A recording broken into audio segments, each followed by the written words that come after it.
Hey everyone, look in the mirror right now. Take a good long look at your hair. That exact color? It's created by just two molecules working together in different ratios. In the next few minutes, I'll break down the science behind eumelanin and pheomelanin. What color is it? Is it black, as a raven's wing? Brown like rich earth, fiery red, or sunny blonde? Whatever shade you see staring back at you, get ready for your mind to be completely blown. Because every single hair color on Earth, from the darkest ebony to the brightest platinum, is created by just two tiny, incredible molecules. I'm not kidding, just two. It's not magic. It's not some crazy, complex cocktail of ingredients. It's simply two chemical compounds doing all the work, orchestrating a symphony of shades right on your head. Stay tuned. Your thoughts about hair will change forever. So, how does this incredible feat of biological engineering happen? Let's dive deep, right into the microscopic world beneath your scalp. Every strand is born from a hidden pocket, which is your follicle. Think of this follicle as your hair's very own personal miniature color factory. And this factory has one singular, incredibly important job. To make color, artisan injects color, pre-scalp, vivid hues. Once color's locked, it's forever visible, permanent. It won't change unless you dye it or the sun decides to have a little fun with it, but we'll get to that later. The truly astonishing part? This sophisticated, tireless factory only produces two things. That's right, just two primary products, eumelanin and pheomelanin.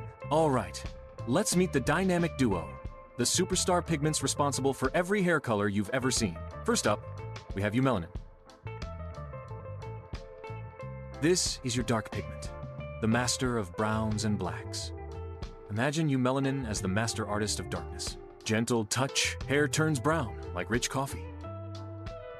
Blackness blooms, light drinks, midnight hair. It's all about concentration, a delicate balance that dictates the depth of your hair's hue. The more eumelanin you have, and the more densely packed it is, the darker your hair will be. Simple as that. Then, we have our second artist, pheomelanin. This is the one that gives you those fiery red and sunny yellow tones. Think of pheomelanin as the vibrant, fiery spirit of hair color. It warms blonde, glints brown, and blazes red. If you're a natural redhead, you're practically overflowing with pheomelanin, a beautiful biological signature. And here's what's truly insane. Both eumelanin and pheomelanin actually start from the same basic building blocks. DNA dictates pigment, hair's hue, a vibrant story. The recipe is incredibly simple, yet infinitely varied. More dark stuff eumelanin means darker hair. More red stuff pheomelanin means redder hair. What if you have barely any of either? Well, congratulations! You're a natural blonde. Your hair has very little pigment, allowing the light to scatter and reflect in a way that appears golden or pale. And if your hair factory decides to turn both of them off completely, that's when you get gray hair. It's a testament to nature's efficiency, isn't it? Now, imagine your body as an incredibly sophisticated, high-tech machine, capable of creating millions of distinct hair colors. But here's the catch. It only has two ingredients to work with. That's precisely what's happening on your head right now. Let's look at some examples. If you have jet black hair, it's because your hair factory is pumping out over 90% eumelanin. It's almost exclusively focused on producing that deep, dark pigment. Brown hair? That's just your body turning down the eumelanin production a little bit, allowing for lighter, warmer shades to emerge. The exact shade of brown depends on the precise ratio and density of the two pigments, from light caramel to rich espresso. It's all a subtle dance between eumelanin and pheomelanin. But what about those striking redheads?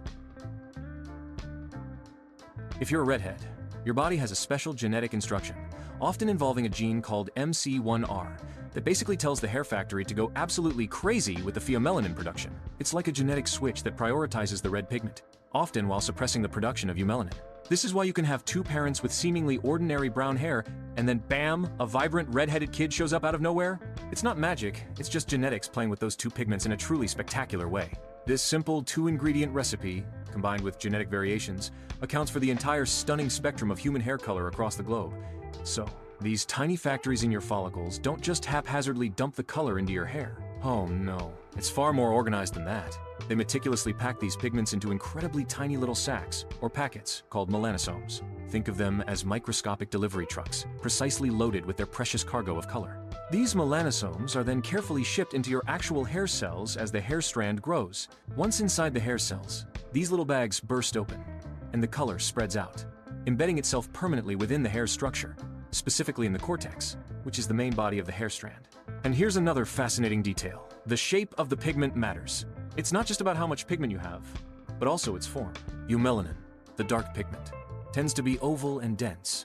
Its shape and density allow it to absorb a lot of light, which is why darker hair often looks less reflective and more opaque. Pheomelanin, on the other hand, the red and yellow pigment, is typically rounder and less dense. This rounder shape means it tends to scatter and bounce light, particularly red and yellow wavelengths, back at you. This is why red and blonde hair often appear to have more natural luminosity and vibrancy. We could literally tell what color your hair is with a high-powered microscope just by looking at the shape and distribution of these tiny pigment specks within a single strand of hair. It's like each hair is a tiny, perfectly organized art gallery, showcasing these two molecular masterpieces. You know how you get those natural highlights in your hair during the summer? Or how your hair might lighten a few shades after spending a lot of time outdoors. That's not just your imagination. The sun is literally, physically destroying the pigment in your hair. Those powerful UV rays from the sun act like tiny, relentless wrecking balls, blasting the melanin molecules apart until they have no color left. It's a process called photodegradation. Interestingly, the dark pigment, eumelanin, tends to break down faster than pheomelanin. This is why dark hair, after prolonged sun exposure, can sometimes develop reddish or coppery tones. The darker eumelanin is being destroyed, revealing the more resilient red pheomelanin underneath. But the red pigment, pheomelanin, is tougher, more resistant to the sun's assault, so it holds on for longer. So, those beautiful, natural highlights you get are actually just the sun winning a slow, steady war against your hair's color, one pigment molecule at a time. Now, for a question almost everyone asks at some point, why does hair turn gray? It's actually quite simple, and a natural part of aging. Remember that amazing hair factory, the follicle? Well, after years, often decades of working tirelessly, producing pigment day in and day out, it just starts to get old. It gets tired, and eventually, it just quits. Melanocyte pigment, fading away slowly. The new hair that grows from that follicle is completely clear, transparent, or unpigmented. However, when these clear hairs are mixed in with your remaining darker pigmented hairs, your brain interprets the combination as gray. Hair factories fail, all white hairs appear. Insane, right? It's not a gray pigment being produced. It's the absence of any pigment at all. And here's a fascinating, and perhaps a little stressful, twist. Stress can actually make these hair factories quit faster. While stress doesn't turn existing pigmented hair gray overnight, chronic stress can accelerate the process of melanocyte, exhaustion, and death. This means that new hairs growing in can become unpigmented much sooner than they would have otherwise. The chemistry is the same, but the timeline gets dramatically sped up. So, when you hear about someone getting gray hair from being super stressed out, there's a real biological basis for it. It's another amazing example of how our emotional and mental states can have tangible physical effects on our bodies. Alright, let's quickly bust some common hair myths in 10 seconds flat. Myth number 1. Does shaving make hair grow back darker or thicker? Nope, absolutely not. When you shave, you're just cutting the tip off the hair strand. You're not affecting the follicle or the pigment production deep within your skin. The hair factory doesn't care about your razor. It just keeps doing its thing. The hair might feel coarser because you're cutting it blunt, but it's not actually thicker or darker. Myth number 2. If you pluck one gray hair, will 2 grow back in its place? False! This is a classic old wives' tale. They're just yanking out one hair from one follicle. The factory that replaces it is already shut down or slowing down. Plucking it won't magically activate 2 new pigment-producing factories. You'll just get another gray hair, or no hair at all if you damage the follicle. Myth number 3. Do redheads need more pain medicine? Weirdly, maybe? This one is still being researched, but some scientific studies suggest that the gene responsible for red hair, MC1R, might also play a role in how the body processes pain. So, it's the gene, not the hair color itself, that might be linked to a different pain threshold. Fascinating, right? So, if we understand this system so well, could we actually hack it? Could we control our hair color at will? The answer is a resounding yes. Scientists have already successfully made pigmented hair grow in a lab. I'm not even kidding. Researchers are actively working on and testing creams and treatments that could potentially stop you from ever getting gray hair by reactivating those dormant melanocytes or preventing their decline. And looking further into the future, we might even be able to use advanced genetic editing technologies, like CRISPR, to change our hair color permanently without any dyes or chemicals. Imagine, hair blooms rose, gold, electric blue. For now, we're still stuck with temporary hair dyes and root touch-ups. But in the not-so-distant future, your local salon might actually be a genetics lab. This is wild, isn't it? This whole discussion is so much bigger than just the color of your hair. Your hair is basically a living, breathing history book, a testament to human evolution and adaptation. Think about it. Dark hair, rich in eumelanin, was incredibly beneficial for people living near the equator with intense sun exposure.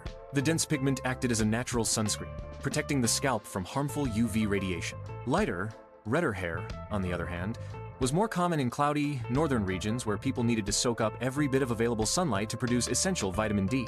Your hair color is literally a map of where your ancestors came from, a subtle clue to millennia of human migration and survival. But at the end of the day, it all boils down to simple chemistry. Two molecules, eumelanin and pheomelanin, creating the stunning diversity of millions of different people. So, the next time you see a single strand of hair fall out, or when you're admiring someone's unique hair color, remember what you learned today. That tiny, seemingly insignificant strand holds the entire secret. A simple, elegant recipe of dark pigment, eumelanin, and red pigment, pheomelanin. That's it. Two molecules, one simple ratio, creating every single hair color on the entire planet.